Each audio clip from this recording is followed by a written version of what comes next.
नमस्कार साथियों आज की वीडियो के माध्यम से हम लोग जानेंगे किसानों के बारे में।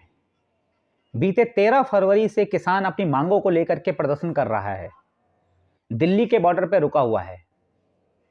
रुका हुआ क्या कहेंगे, उन्हें रोका गया है। और ऐसा नहीं है कि वो 13 तारीख को अचानक दिल्ली आ रहे हैं। उन्होंने 13 तारीख को दिल्ली कूच करने की घोषणा बहुत पहले कर दी थी। सरकार को भी इसके बारे में पहले से पता था और यही वजह है कि दिल्ली में आने से पहले, दिल्ली कूच करने से पहले किसान और सरकार के बीच में, केंद्र सरकार के बीच में बातचीत होती है, मीटिंग होती है चंडीगढ़ में, ताकि उन्हें समझाया जा सके, उनकी मांगों को लेकर के सुना जा सके। लेकिन एक तरफ सरकार बातें करती है किसानों से और दूसरी तरफ हरियाणा के बॉर्डर, हरियाणा और दिल्ली के बॉर्डर में रोडों में कीलें लगाई जा रही होती हैं, रोडों पे नुकीली तारें लगाई जा रही होती, बैरिकेड की जा रही होती हैं, कंक्रीट की दीवारें खड़ी की जा रही होती हैं। क्यों? ताकि किसान दिल्ली के अंदर एंटर ना कर पाए। इसलिए मतलब आपको इस बारे में पहले से प्लानिंग थी, आपको इस बारे में पहले से पता थी कि बात हमारी बनेगी नहीं और जो हो जाए किसानों को दिल्ली के अंदर एंटर होने नहीं देना है। आप एक बार इस वीडियो के माध्यम से देखिए किस प्रकार सरकार, पुलिस के द्वारा किसानों को किस तरीके से परेशान किया जा रहा है, किस तरीके से आंसू गैस के गोले छोड़े जा रहे हैं। इस वीडियो के माध्यम से आप देखिए, बिल्कुल युद्ध जैसा माहौल बनाया गया है बॉर्डर पर। दिल्ली और हरियाणा के बॉर्डर पर बिल्कुल युद्ध जैसा माहौल है। आंसू गैस के गोले छोड़े जा रहे हैं, पैलेट गन उन पर चलाई जा रही हैं। देखिए आप इस वीडियो के माध्यम से।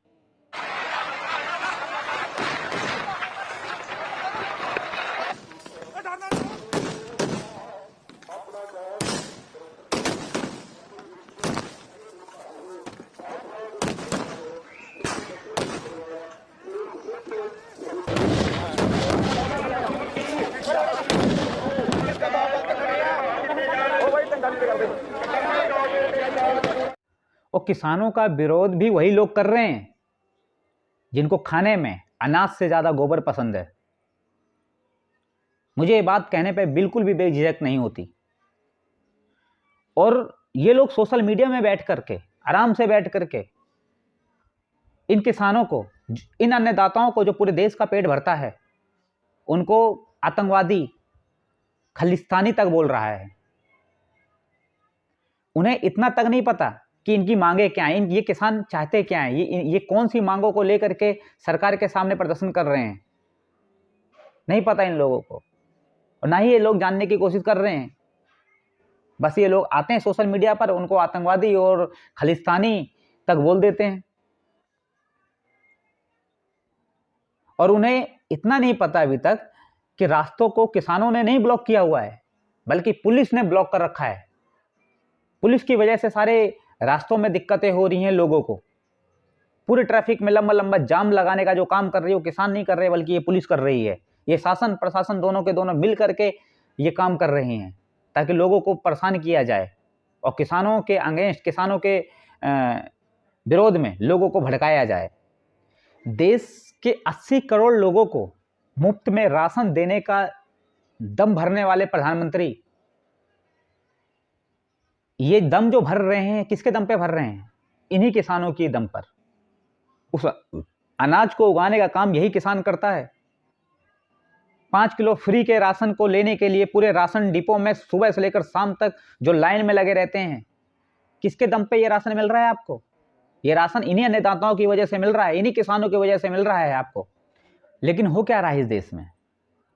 बदले में इस देश की कायर सत्ता किसानों की आवाज सुनने की बजाय उन आवाजों को दबाने की कोशिश हो रही है।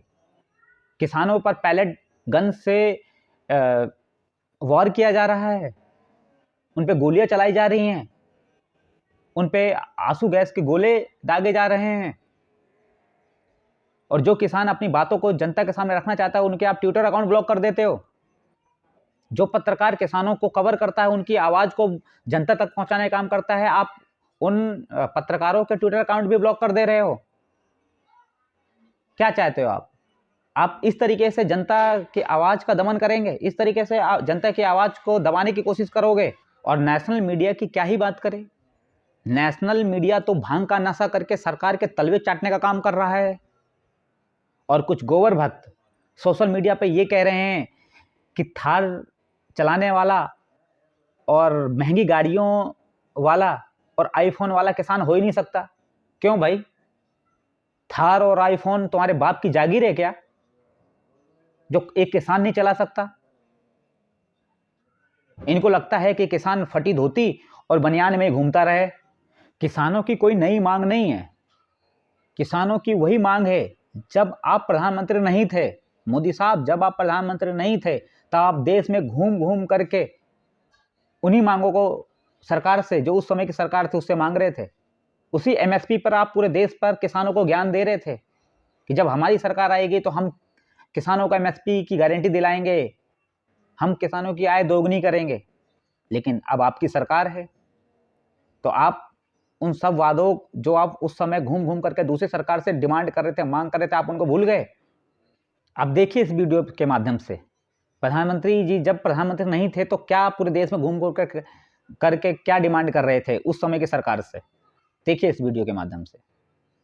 पानी का खर्चा, मजदूरी का खर्चा, बिजली का खर्चा, बीज का खर्चा, खाद का खर्चा, दवाई का खर्चा, जितना भी उसकी लागत लगती है, उस लागत के ऊपर उसका 50% प्रॉफिट लिया जाएगा और उसको मिनिमम सपोर्ट प्राइस से खरीदा जाएगा। अब कोई किसान को लूट नहीं पाएगा। उसके बाद आप 2020 में 3 काले कानून लेकर के आते हो किसानों के लिए, जिसका किसान लगातार विरोध कर रहा होता है। और नवंबर 2020 में किसान दिल्ली आ जाता है और दिल्ली में लगभग 378 दिन तक वो प्रदर्शन करता है, अपने आंदोलन करता है दिल्ली की सड़कों पर बैठ करके। और इस आंदोलन में 700 से ज़्यादा किसान मारे जाते हैं, उनकी मौत हो जाती है। उसके बावजूद भी आप संसद में खड़े होकर के बड़ी बेशर्मी के साथ इनको आंदोलन जीवी कह देते हो। थोड़ी बहुत तो मर्यादा रखो। आप देश के प्रधानमंत्री हो और लास्ट में आपको वो 3 काले कानून वापस लेने पड़ते हैं। और जिन मांगों को लेकर के सरकार सहमत हुई थी, आंदोलन खत्म करते वक्त सरकार ने उन मांगों को पूरा करने का वादा किया था, लेकिन इतने महीने बीत जाने के बाद भी आपने उन वादों को पूरा नहीं किया। आपने किसानों से वादा खिलाफी की। अब किसान चाहते क्या हैं? किसान सरकार से यही तो चाहते हैं कि भाई जो वादा आपने पूरा करने का आश्वासन दिया था आप उनको पूरा करिए। चाहे वो एमएसपी को कानूनी जमा पहनाने की बात हो, चाहे वो किसानों की कर्ज माफी की बात हो, आंदोलन के समय पर किसानों पे जो मुकदमे हुए थे उन मुकदमों को वापस करने की बात हो, या लखीमपुर खीरी में आप ही के मंत्री अजय मिश्र टेनी के बेटे के काफिले के द्वारा जो किसानों को मार दिया गया था, उन पीड़ितों को न्याय दिलाने की बात हो। सरकार बताए इतने महीने बीत जाने के बाद भी आपने उन मांगों को लेकर के क्या किया है? आपने उन मांगों को लेकर के कौन से फैसले लिए हैं? सरकार को जनता के सामने बताना चाहिए। इतना समय बीत गया है, जनता भी तो जानना चाहती है कि जो किसान 378 दिन तक दिल्ली की सड़कों में बैठे थे, 700 से ज़्यादा किसान मारे गए थे, आपने उनकी मांगों को पूरा करने का आश्वासन दिया था और इसी की वजह से वो आंदोलन खत्म हुआ था। उन मांगों को लेकर के आपने कौन कौन से कदम उठाए हैं? और मोदी सरकार, जनता ये सब जानती है कि धोखा जिसकी यूएसपी हो वो एमएसपी के नाम पर किसानों के साथ सिर्फ राजनीति कर सकती है, न्याय नहीं। सरकार बताए जब किसान आंदोलन 2020 में चल रहा था, लगभग 13 महीनों बाद वो आंदोलन खत्म हुआ था, उस समय पर आपने कमेटी बनाई थी, आपने एक समिति बनाई थी जो उन मांगों को लेकर के ध्यान देगी। 18 महीने बीत गए हैं, 18 महीने बाद भी उस कमेटी की 35 मीटिंग हो चुकी है, 35 बार उनकी बैठक हो चुकी है। उन 35 बार मीटिंग का क्या परिणाम निकला है? आप जनता के सामने उन परिणामों को, उन रिपोर्ट कार्ड को रखो ताकि जनता को भी पता चले जिन मांगों को लेकर के आपने वादा किया था उनके साथ में, किसानों के साथ, उन मांगों पर आपने कितना काम किया है। जनता से भी अनुरोध है, पब्लिक से भी अनुरोध है कि किसानों से ज़्यादा इस आंदोलन के संदर्भ में प्रशासन और शासन को भी देखिए और समझिए, क्योंकि किसानों के साथ जो आज हो रहा है, जो किसानों के साथ जो दमन हो रहा है, किसानों की आवाज़ों को जो दबाने की कोशिश की जा रही है, वो किसानों तक सीमित नहीं रहेगा। एक ना एक दिन ये शहरों में रहने वाली पब्लिक तक भी पहुंचेगा।